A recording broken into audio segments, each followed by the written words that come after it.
جو ہمارے ملک کو چلائیں، جو ہمارے صوبے کو چلائیں، جو ہمارے علاقے کی انتظامیہ کو چلائیں اور احسن انداز میں چلائیں۔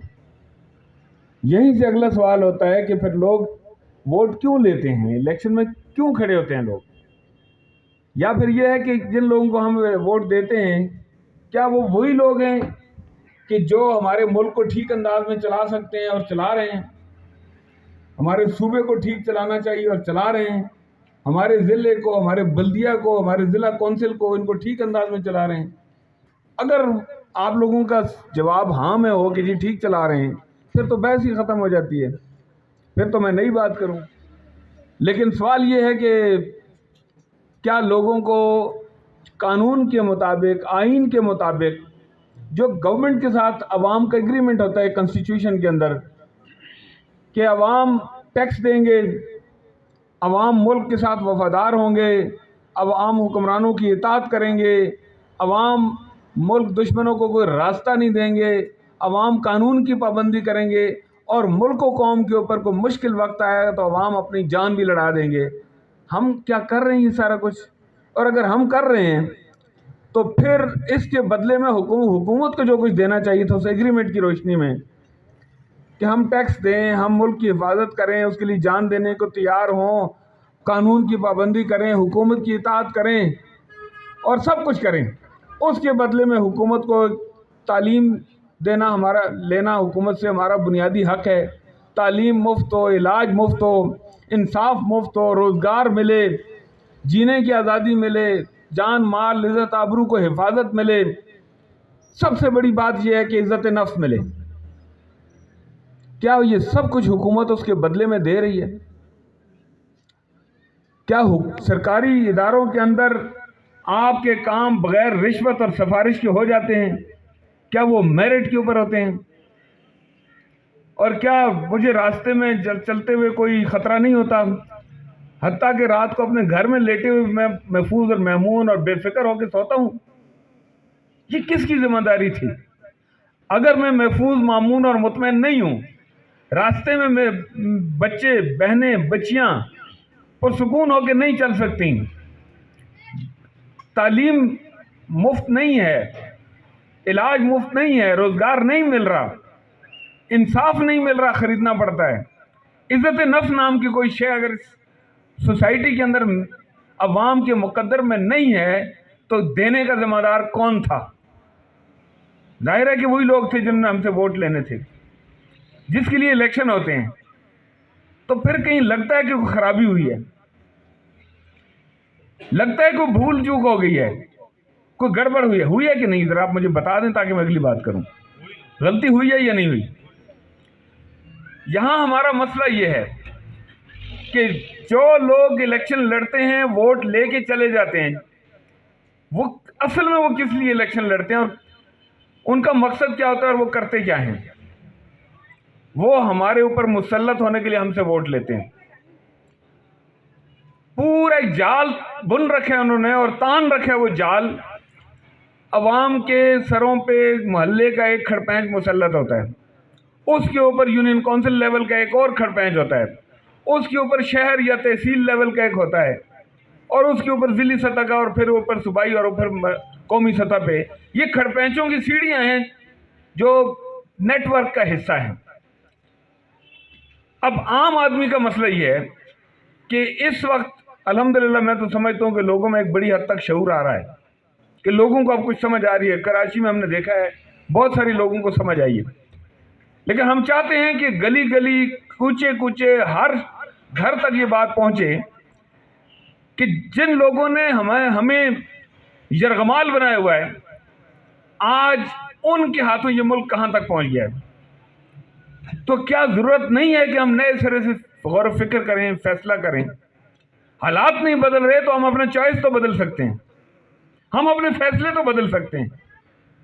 کیوں نہ ہم ڈنکے کی چوٹ اپنے فیصلوں کا اعلان کریں اور اس مردہ دلی سے نکلیں کہ یہ ایک میرے ووٹ سے کیا ہوگا۔ میں سمجھتا ہوں کہ بس بحیثیت مسلمان، بلکہ بحیثیت پاکستانی شہری، ہماری اقلیتی بھائی بھی ہیں، ہماری ذمہ داری بنیادی طور پر اپنا ووٹ کاسٹ کرنے کی ہے، دوسروں تک تو بات پہنچانی ہے، لیکن جو میرے بس میں ہے وہ تو جا کے اپنی مہر لگانی ہے. ہم میں سے ہر شخص اگر یہ کام کرنا شروع کر دے تو مسئلے کوئی نہیں ہے, مسائل ہی حل ہو جاتے ہیں. ہمارے علاقے میں ایک کہاوت مشہور ہے, آپ کے یہاں بھی ہوگی, کہ ایک عورت نے دوسری سے پوچھا جی جرگا کیا ہوتا ہے؟ اس نے کہا تیرا جنا رلے میرا جنا رلے جرگا ہے نا. آپ کا ووٹ, میرا ووٹ, ان سب کا ووٹ, یہ سارے اسی سے ایم این اے بنتے ہیں, اسی سے ایم پی اے بنتے ہیں, انہی سے پرائم منسٹر بنتا ہے, انہی سے پریزیڈنٹ بنتا ہے, انہی سے سینٹ کے ممبر بنتے ہیں, انہی سے میں سے وزیر بنتے ہیں. اب اگلی بات اگر آپ کہیں جی کہ نہیں یہاں تو نادیدہ قوتیں ہیں, وہ تو لوگوں کو فیصلہ کرنے نہیں دیتی اور فیصلے تو وہ کرتے ہیں. میں کہتا ہوں 2-4 دفعہ آپ ڈٹ کے اپنا فیصلہ دیں نا. ہم یہ سوچ کر کہ دوسرے کے ہاتھ میں شاید جیب میں شاید پستول ہو, اس کی ڈب میں شاید پستول ہو, تو ہم جو نا اپنے حقوق چھوڑ دیں. وہ آئے گا تو دیکھا جائے گا, لیکن تب تک تو ہم فیصلہ کریں. اور الحمدللہ اس ملک کے اندر اب تو ہر شخص بول کے, پکار کے, چیخ کے کہہ رہا ہے کہ جماعت اسلامی کے علاوہ کوئی نہیں ہے. میرا انہوں نے ذکر کر دیا, میں یو سی کا ناظم رہا ہوں. میں آپ سے عرض کرتا ہوں کہ ظاہر ہے یو سی ناظم کیا چیز ہوتا ہے؟ 2-4 وارڈوں کا ایک ذمہ دار ہوتا ہے, 4-5-6-7 دیہات ہوتے ہیں. میں نے 4 سال کے اس عرصے میں جماعت اسلامی کی تربیت تھی, میں سرکاری پارٹی میں نہیں تھا, ضلع ناظم ہمارا مخالف تھا, فوجی حکومت تھی, ہم ڈٹ کے ان کی مخالفت کرتے تھے, ضلع کونسل میں بھی ڈٹ کے ان کے خلاف بات کرتے تھے, آنکھوں میں آنکھیں ڈال کے بات کرتے تھے. لیکن میں نے کروڑوں روپے کے کام کروائے, اور وہ کام کروائے جو ایم این اے اور ایم پی اے نہیں کروا سکے تھے, سینیٹر نہیں کروا سکے تھے. میرے علاقے کے لوگ گواہی دیتے ہیں. میں نے اپنی تحصیل کو ایشین ڈیولپمنٹ بینک کی واٹر سپلائی اسکیم میں شامل کروایا. میرے تحصیل ناظم کو پتہ ہی نہیں تھا, اور اس بنیاد پر کئی دیہات میں, میری یو سی کو چھوڑیں, پوری تحصیل کے کئی دیہات میں اس بنیاد پر واٹر سپلائی اسکیمیں نہیں لگی کہ وہ میں نے ان کو اس اسکیم کے اندر شامل کروایا تھا. ویژن ہے, ایک سوچ دی ہے جماعت اسلامی نے, ایک فکر دی ہے, طریقہ کار بتایا ہے. ہمارے ساتھ بہت سارے ناظم تھے, لیکن الحمدللہ میں, بلکہ آج کی بات بتاؤں, آج میں ایک گاؤں میں نے جمعہ پڑھایا. بعد میں مولانا صاحب مجھے کہنے لگے جی کہ فلاں بزرگ جو ہیں ان کو صبح جب پتہ چلا کہ آپ آج جمعہ پڑھائیں گے تو وہ ہر بندے سے کہہ رہے تھے جی کہ ہمارا وہ سابق ناظم آ رہا ہے جس نے یہ سڑک پکی کروائی تھی, اور 2001-2 میں جو سڑک پکی کروائی تھی آج بھی اس کے اوپر سے کوئی کھرپڑ بھی نہیں اٹھ سکا. کوالٹی والے کام کروائیں. جن دیہاتوں میں, جس گاؤں کے اندر اسکول دور تھا, چھوٹے بچوں کے لیے میں نے فیڈر اسکول کھلوائے. اب مجھے پتا تھا کہ کہاں سے کھلوانے ہیں. جن آبادیوں تک واٹر سپلائی اسکیم کا پانی نہیں پہنچ سکتا تھا, لیول کا مسئلہ تھا, وہاں مسجدوں کے اندر ہم نے بور کروا کے مسجد کو بھی پانی دلایا اور گھروں کو بھی دلوانا شروع کر دیے.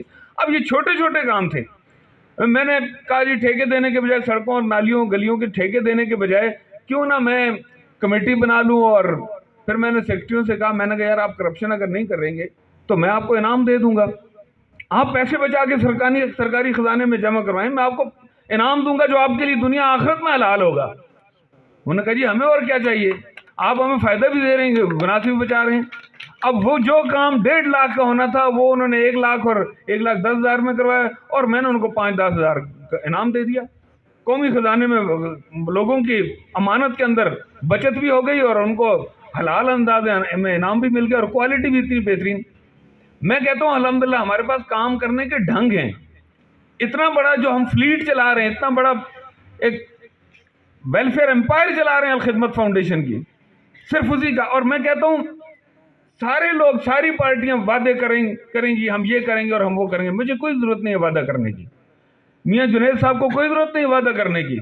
ہم آپ کو بتا سکتے ہیں, دکھا سکتے ہیں کہ ہم یہ کر رہے ہیں, ہم یہ کر رہے ہیں, ہم یتیم بچوں کو پال رہے ہیں, ہم ان کے گھروں میں وظیفے دے رہے ہیں, ہم واٹر سپلائی اسکیمیں چلا رہے ہیں, ہم واٹر فلٹریشن پلانٹ چلا رہے ہیں, ہم ایمبولینسز چلا رہے ہیں, ہم ہاسپٹل چلا رہے ہیں. سینکڑوں ہزاروں ڈاکٹر اس ملک کے اندر اس وقت بھی خدمت کے اندر مصروف ہیں. ہاسپٹل کھلے ہوئے ہیں, اور گلیوں کے اندر لاوارث بچے, اسٹریٹ چلڈرن, ان کو بہترین اسکولوں کے اندر جا کے شام کو یا صبح کو بٹھا کے, جن کا ہمیں نہیں پتا ان کے والدین کون ہیں, ان کے والدین بعد میں آتے ہیں اور شکریہ ادا کرتے ہیں. لوگ کہتے ہیں جی ہمیں تو آپ دیکھیں نا، آپ اسلام کی بات کرتے ہیں، آپ الہ کلمۃ اللہ کی بات کرتے ہیں، فریضہ اقامت دین کی بات کرتے ہیں، اور اسلامی نظام کی بات کرتے ہیں، ہماری روٹی کی بات کون کرے گا؟ میں کہتا ہوں کہ جو آپ کی روٹی کی بات کرتے تھے انہوں نے آج آپ کو اس حال میں پہنچایا ہے کہ زرعی ملک کے اندر آپ کو آٹا نہیں مل رہا، اور ہم آپ کے چیریٹی کی بنیاد پر، سرکاری وسائل ہمارے پاس نہیں ہیں، لوگوں کا اعتماد ہوتا ہے، لوگ کہتے ہیں کہ یہ پہنچا دیں گے، ہم ان کو دیں گے، یہ پہنچا دیں گے، ان کا اعتماد ہوتا ہے کہ یہ ہم انہیں 1000 روپے دیں گے تو یہ 1010 ضرور آگے پہنچائیں گے، 10 اپنی طرف سے ملائیں گے، لیں گے نہیں، کاٹیں گے نہیں، لوگ اس بنیاد پر ہمیں دیتے ہیں، اور اس بنیاد پر الحمدللہ میں صرف پاکستان کی بات نہیں کر رہا، صرف مسلمانوں کی بات نہیں کر رہا، سری لنکا کے اندر جب سونامی آیا تو ہمارے لوگ وہاں بھی پہنچے تھے۔ میں پچھلے اس میں دیکھ رہا تھا پچھلے سال سردیوں میں کہ امریکہ میں بے گھر لوگوں کی خدمت ہمارے وہاں پہ اکنا ریلیف کر رہی ہے، اسلامک سرکل آف نارتھ امریکہ، ہمارا وہ ونگ ہے۔ ان ملکوں کے اندر لوگ امریکہ سے مانگتے ہیں، آپ کے بھائی یہ جماعت اسلامی کے لوگ امریکہ کے اندر جا کے لوگوں کی مدد کرتے ہیں۔ ان قیادتوں نے آپ کو، ان لیڈروں نے آپ کو دنیا کے اندر وعدہ خلاف، جھوٹا، مکار اور منگتا کر کے مشہور کیا ہے۔ ترکی میں زلزلہ ہے تو جماعت اسلامی کے ورکر وہاں مدد کر رہے تھے، لوگوں نے دیکھا کہ پاکستانی مانگتے ہی نہیں، دیتے بھی ہیں، اور یہ جماعت اسلامی نے بھیجے تھے۔ ہم اس ملک کو باوقار ملک بنانا چاہتے ہیں، اس ملک کو دنیا کی امیدوں اور امنگوں کا مرکز بنانا چاہتے ہیں، اس ایٹمی قوت کو عالم اسلام کی حفاظت بلکہ دنیا کے اندر امن قائم کرنے والا ملک بنانا چاہتے ہیں، لیکن ان لوگوں کو، ان کے کرتوتوں سے آج یہ ملک اس دنیا کے اندر بدترین ملکوں کے اندر شمار ہوتا ہے۔ میں کہتا ہوں کہ اگر اس شیروں کی قوم کے اوپر کندھوں پہ شیر آ جائیں، گیدڑوں کو اتار دیں اپنے کندھوں سے، تو اس دنیا کے اندر اس ملک کے ایک نام ہوگا، ایک مقام ہوگا، اور یہ نام اور مقام حقیقت میں دنیا کے اندر تبلیغ اسلام کا ذریعہ بنے گا۔ ہم اس بنیاد پر سوچتے ہیں میرے بھائیوں۔ میں وقت کم ہے، میں آپ سے یہ عرض کرنا چاہتا ہوں، دیکھیں سیدھا سادہ فارمولہ ہے، ووٹ اس بنیاد پہ اگر دیا جائے گا کہ بڑی گاڑی والے آئے ہیں اور ان کے ساتھ 10 بڑی گاڑیوں کا جلوس ہے، تو وہ آپ کا ساتھ دینے کے بجائے، ملک کی خیرخواہی کرنے کے بجائے، وہ اپنی گاڑیاں بڑھائیں گے، اس لیے کہ ووٹ انہیں آپ نے نہیں دیے، ملک کی خیرخواہی نے نہیں دیے، گاڑیوں کی تعداد نے دیے۔ اگر آپ اس بنیاد پر لوگوں کا ساتھ دیں گے کہ یہ جدی پشتی رئیس ہے، تو وہ اپنی اولاد کو جدی پشتی رئیس بنانے کے لیے اور زیادہ کمائیں گے، آپ کے اوپر توجہ نہیں دیں گے، اس لیے کہ ووٹ کا محرک جدی پشتی رئیس ہونا ہے، عوام کا خادم ہونا نہیں ہے۔ اور اگر آپ اس بنیاد پر لوگوں کو ووٹ دیں گے کہ ان کی کیمپین بڑی جاندار ہے اور یہ لوگوں کو بریانیاں کھلاتے ہیں، پولنگ اسٹیشنوں کے اوپر ان کا قبضہ ہے، اور ان کے بڑے بڑے پولنگ کیمپ لگے ہوئے ہیں، چھلداریاں لگی ہوئی ہیں، بریانیاں بٹ رہی ہیں، گاڑیاں آ رہی ہیں اور جا رہی ہیں، اور پیسے کا شور شرابہ ہے، تو آئندہ بھی وہ ایسے ہی کام کریں گے، اور جو پہلے خرچ کریں گے وہ بعد میں لوٹیں گے، اور آئندہ خرچ کرنے کے لیے پہلے جمع کریں گے۔ یہ 2 اور 2 4 والی بات ہے، اس کے اندر کون سا فیثاغورس کا مسئلہ ہے؟ یہ کون سی راکٹ سائنس ہے؟ تو سمجھ میں آنے والی بات ہے۔ اس لیے میں آپ بھائیوں سے گزارش کرتا ہوں، اور آپ کے توسط سے اس پورے علاقے سے، کہ ہم سب کا کام ہے۔ میں اس لیے نہیں میدان کے اندر آیا کہ ان میں سے میرا کوئی ایک بھی موٹیو ہو، میں نے کبھی نہیں سوچا کہ مجھے جماعت اسلامی، ہم تو جماعت اسلامی میں آئے تھے کہ جماعت ہم یہاں دریاں بچھائیں گے، پوسٹر لگائیں گے، اقبال ملک صاحب جیسے کسی ہمارے نوجوان کو کھڑا کریں گے، آپ میں سے کسی کو، تو ہم ان کے نعرے لگائیں گے، ان کے لیے تقریریں کریں گے۔ اب اگر جماعت اسلامی نے ہمیں کہا ہے آگے ہوں، تو یقین مانے 1 انچ پیچھے ہٹنا بھی میں شرعاً اپنے لیے گناہ سمجھتا ہوں، آگے بڑھنا میں اپنا فرض سمجھتا ہوں۔ اور آج اگر جماعت اسلامی کے اس الیکشن میں تم نہیں، یہ پیچھے کھڑے نوجوانوں میں سے کوئی اور امیدوار ہے، تو میں اس کو ویلکم کر کے جہاں نیچے بیٹھ جاؤں گا۔ ہمیں تو یہ تربیت دی جاتی ہے، اور اس تربیت کی ضرورت ہے میرے بھائیوں اس ملک کو۔ ایک ایسی جماعت جس کے اندر کرپشن نہیں ہے، جس کے اندر موروثیت نہیں ہے، جس کے اندر اقربا پروری نہیں ہے، جس کے لوگوں کو اخلاقی طور پر کسی دباؤ کا سامنا نہیں ہے، جن کی فائلیں کسی کے پاس نہیں کھلی ہوئی، ان کو کس کا ڈر ہے؟ اور ان کو ووٹ دیتے ہو ہمیں کیوں ڈرنا چاہیے؟ اس لیے تائید تو انہوں نے آپ سے لے لی تھی، میں چاہتا ہوں کہ میرا حوصلہ بڑھانے کے لیے آپ اگر ہاتھ کھڑا کر دیں تو انشاءاللہ ہم آپ کی جنگ آپ سے آگے ہو کے لڑیں گے، اور کوئی گولی کوئی لاٹھی آئے گی تو پہلے ہم برداشت کریں گے. بہت بہت شکریہ. جزاکم اللہ. ماشاء اللہ جی. محترم اقبال خان صاحب تفصیل